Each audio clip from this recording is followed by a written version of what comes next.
अब ठीक ही तो है ना सुरेश, अगर अमित ने तुम्हारे कंपनी को ज्वाइन कर लिया तो लोग क्या कहेंगे? यही कहेंगे ना कि अपनी कंपनी होने के बावजूद इन्होंने किसी और की कंपनी ज्वाइन कर ली। अब क्या जरूरत है? अरे बहुत सारे सवाल उठेंगे। मुझे तुम्हारा ये सजेशन बिल्कुल ठीक नहीं लगता। और वैसे भी अगर अमित ने खुद इस ऑफर को रिफ्यूज किया तो कुछ सोच समझ के किया होगा। कम ऑन आरती यार, अभी तुम बिल्कुल वो टिपिकल इंडियन वाइफ की तरह से बातें कर रही हो।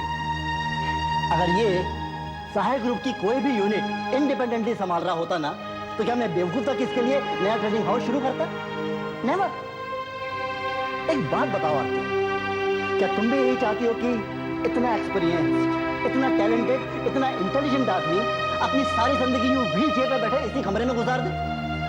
कम ऑन यार, मुझे कम से कम तुमसे ही उम्मीद नहीं थी। अरे फॉरेन कंट्रीज में देखो यार, वहां भी तो लोग अपना जमा जमाया कारोबार छोड़कर बाहर काम करते हैं कि नहीं, और अपनी पेरेंट कंपनी से ज्यादा नाम कमाते हैं, और दाम भी लो, अब तुम फॉरेन कंट्रीज की बात लेकर बैठ गए।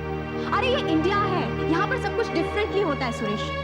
यहाँ पे किसी भी इंडस्ट्रियलिस्ट को कोई भी कदम उठाने से पहले 2 बार सोचना पड़ता है। अपने पेरेंट्स के बारे में, गुडविल के बारे में, पोजीशन के बारे में, कितनी सारी चीजें हैं। यहाँ पे इमोशंस हैं सुरेश, तेरा इमोशंस हो गई। और वैसे भी अगर अमित ने एक बार तुम्हारे ऑफर को रिफ्यूज किया है तो वो कभी एक्सेप्ट नहीं करेगा। एक मिनट आरती, तुमने मेरे बारे में फैसले कब से लेने शुरू कर दिए? अमित, अभी तो तुमने खुद ही सुरेश को। मैंने इनकार नहीं किया था, मैंने सिर्फ वक्त मांगा था सोचने के लिए। इनकार करना या हाँ करना अभी भी मेरे हाथ में है। उसके लिए मुझे तुम्हारी एडवाइस या तुम्हारे भाषण की कोई जरूरत नहीं है। सॉरी आरती, मेरे पास पैर नहीं है लेकिन दिमाग है, मैं सोच सकता हूँ। अमित प्लीज। Shut up. क्या हम दोनों आपस में बातें कर सकते हैं या उसके लिए भी तुम्हारे ऑफिस की तरह तुम्हारे घर में इजाजत लेनी पड़ेगी? मैं तो बस इतना चाहती हूँ कि तुम मम्मी से एक बार। मैं कोई दूध पीता बच्चा नहीं कि माँ से मुझे जाके पूछना पड़ेगा। और वैसे भी मम्मी को तुमने अपने काम में बहुत बिजी कर दिया। सुरेश, कम है, मुझे तुम्हारी ऑफर मंजूर है, मैं तुम्हारे साथ काम करना चाहता हूँ।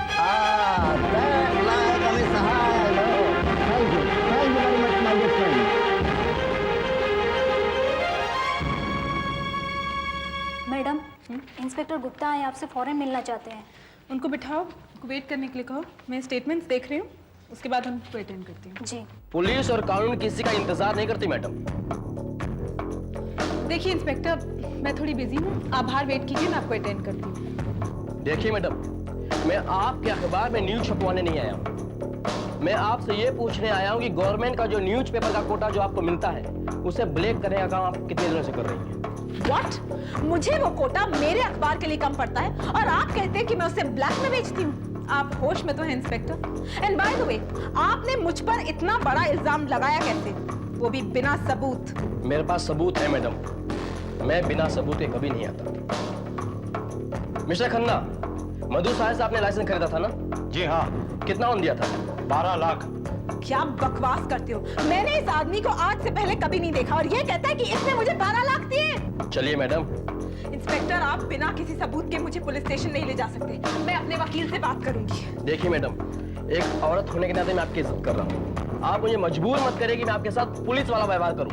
आप अपने वकील, जज जिससे ही बात करना चाहते हैं, पुलिस स्टेशन जाके करिए। चलिए मेरे साथ। इंस्पेक्टर, मैं तुम पर मानहानि का केस करूंगी। मुझे मेरे वकील से बात सुनिए, करनी है। चलिए मेरे साथ। रखिए फोन, प्लीज फोन रखिए। चलिए। सौरभ जी को फोन करना। वेट अ मोमेंट इंस्पेक्टर, बात क्या है? इनके खिलाफ कंप्लेंट मैडम। इन्होंने गवर्नमेंट से मिलने वाला न्यूज़पेपर का कोटा ब्लैक में बेच दिया। एक कंप्लेंट के आधार पर गिरफ्तार कर रहे हैं आप, विदाउट एनी इंक्वायरी? मेरे पास कोटा खरीदने वाला मौजूद है और इनके खिलाफ वारंट भी। एक एफआईआर हमारे पास भी है इंस्पेक्टर, आप इसे देख सकते हैं। ये क्या है? जिस कोटा लाइसेंस के ब्लैक के मामले में आप इन्हें अरेस्ट कर रहे हैं ना, ये उसी का एफआईआर है। वो कोटा लाइसेंस चोरी हो चुका है।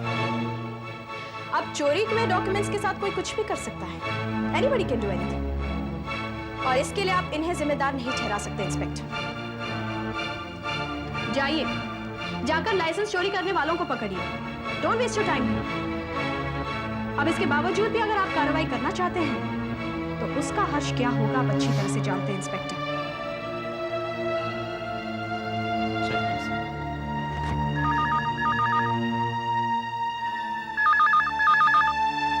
हेलो, हाँ लीजिए 1 मिनट। मैडम, मिस्टर काबरा का फोन है आपके लिए। काबरा, चंदन हियर। सॉरी काबरा, तुम्हारी चाल कामयाब नहीं हो पाई। ना तो मधु गिरफ्तार हुई और ना इस प्रेस में ताला लगा। और उसका श्रेय जाता है आरती भाभी को, क्योंकि वो तुमसे ज्यादा होशियार निकली काबरा। स्मार्ट होना अच्छी बात है, लेकिन ओवर स्मार्ट होना बहुत बुरी बात है काबरा। ओह शट अप चंदन मित्रा, तुमने फिर से पाला बदल दिया। तुम्हारे पाले में था ही कब में काबरा? मैं तो सारा गेम अपने पाले से खेल रहा था। मैं तुम्हारे पास सिर्फ इसलिए गया था कि तुम्हारी चाल को मैं समझ सकूं और मधु को तुम्हारी चाल से बचा सकूं। हाँ, कल रात मुझसे गलती हो गई, इसका पश्चाताप कर लिया मैंने। और हाँ काबरा, आज तक इस प्रेस में जो कुछ भी मैंने किया था ना, चाहे वो हेडलाइंस चेंज करने की बात हो, चाहे एड्स के रेट बढ़ाने हो, वो सिर्फ मधु का भला करने के लिए किया था और उसको तुम्हारी चाल से बचाने के लिए किया था। काबरा, मैंने तुम्हारे खेमे में घुस के आग लगाई है, अब बच लो। और हाँ काबरा, शुक्र मनाओ कि तुम्हारे नाम का एफआईआर दर्ज नहीं करवाया मैंने, वरना खन्ना के साथ साथ तुम भी जेल की चक्की में से होते। मैं तुझे देख लूंगा चंदन मित्रा, तुझे मैं देख लूंगा। Bye.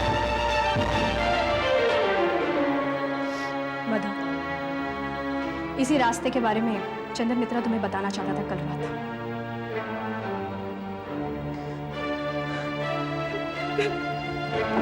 Madhu,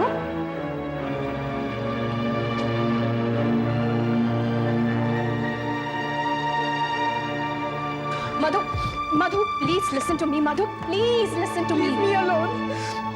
For heaven's sake, Madhu, think rationally. तुम हकीकत से मुंह नहीं मोड़ सकती मधु। और हकीकत ये है कि चंदन मित्रा उतना बुरा आदमी नहीं है जितना कि तुम समझती हो। मधु, can't you see on his face?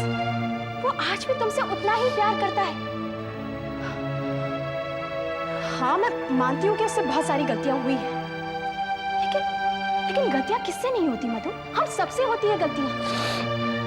But the bottom line is, वो प्रायश्चित करना चाहता है।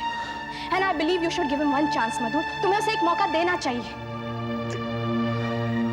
मधु, look at me। हम औरतें चाहे कितनी भी तरक्की कर लें, लेकिन जीवन के एक मोड़ पर हमें एक मर्द की जरूरत पड़ती है। You can't deny that। अपने बारे में नहीं तो कम से कम अपने होने वाले बच्चे के बारे में सोचो मधु। Just imagine, जब वो बच्चा बड़ा होगा, समझदार होगा, तो तुमसे कितने सवाल पूछेगा। मेरा बाप कौन है, उसका नाम क्या है? तब तुम उसे क्या जवाब दोगी मधु? टेल मी, क्या दोगी उसे जवाब? मधु, ये बच्चा तुम्हारे और चंदन मित्रा के प्यार की निशानी है। अगर तुम चाहो तो वो प्यार तुम्हारे और चंदन मित्रा के बीच वापस लौट सकता है। You just have to say yes, Madhu. Madhu, please अपने ईगो, अपने करियर को अपनी जिंदगी पर हावी मत होने दो।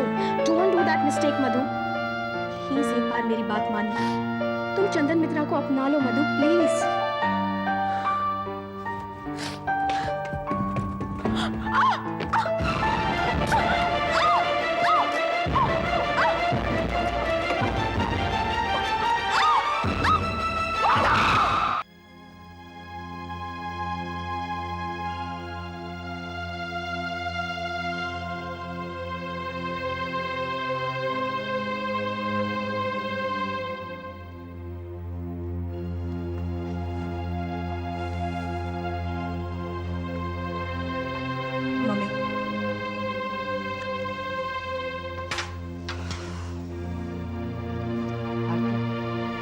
मेरी बता रही थी तुम मधु को अस्पताल लेकर गई थी। हाँ मम्मी। कैसी आप वो? भगवान का लाख लाख शुक्र है, मधु भी ठीक है और बच्चा भी खतरे से बाहर है। 1-2 दिन में डिस्चार्ज हो जाएंगे हॉस्पिटल से। भाभी, लेकिन ये सब हुआ कैसे? वो सीढ़ियों से गिरी कैसे? मधु बहुत टेंशन में थी, बहुत ज्यादा टेंशन में थी, और उसे ये टेंशन दिया था काबरा ने। मधु को जो न्यूज़पेपर का कोटा लाइसेंस मिला था, काबरा ने उसे चोरी करवा लिया था। काबरा ने? लेकिन ये काम तो किसी अंदर के आदमी ने किया होगा ना? पता चला कौन था वो? हाँ, आदमी तो चंदन मित्रा था, लेकिन चंदन मित्रा, चंदन मित्रा। निहायत ही घटिया, कमीना और धोखेबाज इंसान है वो। पता नहीं मधु ने उसे अब तक अपने ऑफिस में क्यों रखा हुआ है, धक्के मार के बाहर क्यों नहीं निकालती उसे। भाभी, अगर ये काम मधु नहीं कर सकती तो ये काम मैं करूंगा। तुम ये सब इसलिए कह रहे हो संदीप क्योंकि तुम सारी बात नहीं जानते। दरअसल चंदन मित्रा ने ही मधु को जेल जाने से बचाया है। ये तो अच्छा हुआ उसने वक्त पर आकर मुझे सारी बात बताई, जब जाकर हमने वो एफआईआर वाला स्टेप लिया, वरना वो मधु तो। बहुत खूब, पहले चोरी की, फिर पुलिस बुलवाई, फिर अपने आप को अच्छा साबित करने के लिए आपके पास चला आया। चंदन मित्रा वो कुत्ते की एक ऐसी पूंछ है जो 12 साल तक भी अगर पाइप में रहे ना तो सीधा नहीं होगा, वो हमेशा टेढ़ा का टेढ़ा ही रहेगा। संदीप, पहले मैं भी ऐसा ही सोचती थी, मुझे भी ऐसा ही लगता था, बट आई वाज रॉन्ग। चंदन मित्रा ने काबरा का पट्टा अपने गले में सिर्फ इसलिए बांध कर रखा है ताकि वो उसके सारे चालों को जान सके और मधु को उससे बचा सके, वरना काबरा ने मधु को बर्बाद करने के लिए कोई कसर नहीं छोड़ी थी। You know that Sandeep, the fact is कि आज भी चंदन मित्रा मधु से उतना ही प्यार करता है। भाभी, मुझे बिल्कुल यकीन नहीं होता। मेरा मन कहता है जो इंसान बुरा होता है वो हमेशा बुरा ही साबित होता है। और मेरा एक्सपीरियंस ये कहता है संदीप कि अगर बुरे लोगों को अच्छा बनने का एक मौका दिया जाए तो वो भले लोगों से भी भले साबित होते हैं। लेकिन चंदन मित्रा उन लोगों। तुम दोनों क्या बहस लेके बैठ गए? संदीप, गाड़ी निकलवाओ, मुझे मधु से मिलने अस्पताल जाना है। ठीक है मामा, लेकिन मैं भी आपके साथ चलूंगा। चलिए। संदीप, जाने से पहले तुम मुझे एक प्रॉमिस दो, तुम मधु के सामने चंदन मित्रा को ऐसा वैसा कुछ नहीं कहोगे। लेकिन भाभी उसने जो। Sandeep, please try to understand the situation. तुम ऐसा कुछ नहीं करोगे Sandeep, promise me. Okay, good. चलो।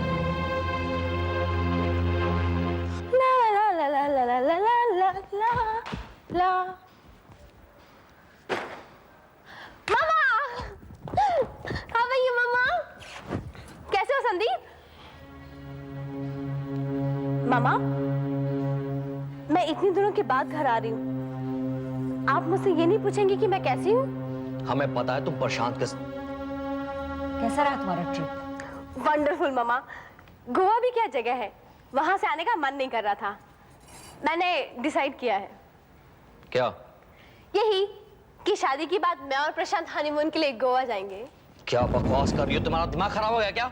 क्या कह रही हो रे तू? क्यों मामा, लड़कियां शादी नहीं करती है?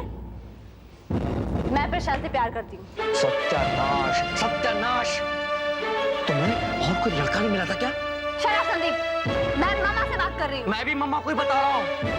मम्मा, दुनिया के सारे चोर उचक्के उठाए गिरे और 420 का ठेका क्या इस साहेब पैलेस ने ले लिया है? ये दीपक जैन कम है क्या हमारी छाती पर मूंग दलने के लिए, जो अब ये टंडन का बेटा भी आएगा? संदीप, किसी के बारे में अगर कुछ जानते नहीं तो बकवास मत करो। मुझे किसी के बारे में कुछ भी जानने की जरूरत नहीं है। मेरे लिए इतना ही काफी कि वो टंडन का बेटा है, टंडन का। उस टंडन का बेटा जिसने साहेब पैलेस को बर्बाद करने में कोई भी कसर बाकी नहीं रखी।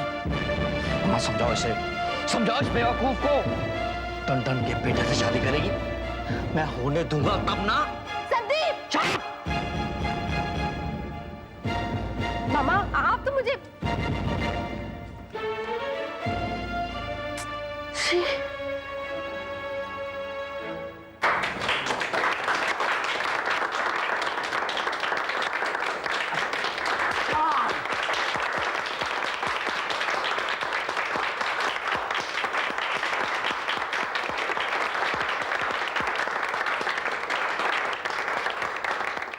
मिस्टर अमित सहाय, आपने क्या सोच के नई कंपनी ज्वाइन की है?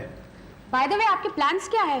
कंपटीशन के जमाने में आपकी पॉलिसी क्या होगी? Wait wait wait wait wait wait dear friends, इसके पहले कि आप सवाल पर सवाल करने शुरू कर दें, let me say something about my dear friend mister Amit Sahay. आज जब हम सभी इंडस्ट्री के फ्यूचर की बात करते हैं तो आप लोग बड़े फक्र के साथ कह सकते हैं कि आज मिस्टर अमित सहाय जैसे यंग और एनर्जेटिक लोग ही इंडस्ट्री का फ्यूचर हो सकते हैं। ये पहली बार किसी कंपनी को इंडिपेंडेंटली देखेंगे, तो जाहिर है इनके पास में प्लान्स भी हैं और प्रोग्राम्स भी, जिनके डिटेल्स बाद में आप सभी को मिल जाएंगे। लेकिन आज इनका पहला दिन है, इसलिए फिलहाल मौका है मिस्टर अमित सहाय को वेलकम करने का और इन्हें अपनी बेस्ट विशेस देने का।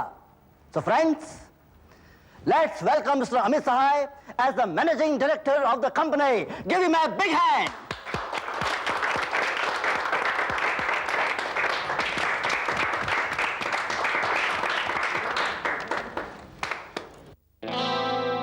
मिसेज आरती सहाय आए हैं तो आपसे भी कुछ सवाल कर लेते हैं। आपका अपना सहाय ग्रुप है, करोड़ों का कारोबार है, फिर ऐसी कौन सी मजबूरी है कि मिस्टर अमित सहाय ने बाहर जाकर काम करना शुरू कर दिया? कहीं हस्बैंड वाइफ के बीच कोई प्रॉब्लम तो नहीं है? एक्सक्यूज मी, ये आप क्या कह रहे हैं? नहीं, वो क्या ही बड़े घरानों में अक्सर ऐसा हो जाता है। मे बी, लेकिन हमारे बीच ऐसा कुछ नहीं है तो ऐसा क्यों हो रहा है? मैं बताता हूं कि ऐसा क्यों हो रहा है। सहाय ग्रुप का जो कारोबार है तो मेरी वाइफ आरती सहाय संभालती है और बहुत अच्छी तरह से संभालती है। बहुत स्ट्रगल करके उन्होंने अपने लिए जगह बनाई है। अगर मैं सहाय ग्रुप में ही काम करता तो आप लोग यही कहते कि पति बताई खिचड़ी मिल गई। हालांकि मैं अगर वहां काम करता तो बहुत कंफर्टेबल होता और बहुत इजी होता और हो सकता है कि ये मेरा माइनस पॉइंट बन जाता। इसलिए मैंने डिसाइड किया कि मैं जो कुछ भी करूंगा अपने बलबूते से करूंगा और सहाय ग्रुप से अलग होकर करूंगा।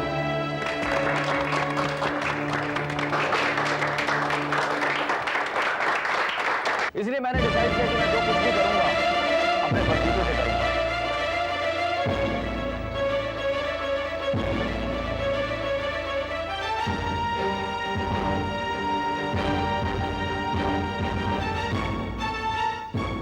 मम्मी, अरे आप आई नहीं वहां? मैं आपका इंतजार करता रहा और आप यहां खड़ी हैं। अरे आपको मालूम है कितनी शानदार पार्टी थी? अरे कमाल के लोग थे वहां, प्रेस, मीडिया, फोटोग्राफर्स, कहां से लोग आए हुए थे। मैंने तो एक्सपेक्ट ही नहीं किया था। सुरेश तो कमाल का आदमी निकला। अरे मम्मी, वेलकम पार्टी तो आरती की भी हुई थी जब आरती पहली बार ऑफिस में गई थी, लेकिन ये तो कमाल की थी। सुरेश ने तो कमाल कर दिया। अरे तुम क्या करी हो? बताओ ना मम्मी को कि कितनी शानदार पार्टी थी। बताने की जरूरत नहीं है अमित, मैंने टीवी पे सब कुछ देख लिया है। और रहा सवाल मेरे ना आने का, तो बेटा मैं तो हिम्मत नहीं जुटा पाई अपने बेटे को किसी दूसरे के नौकर की तरह काम करते हुए देखूं। क्या कर रही हैं आप?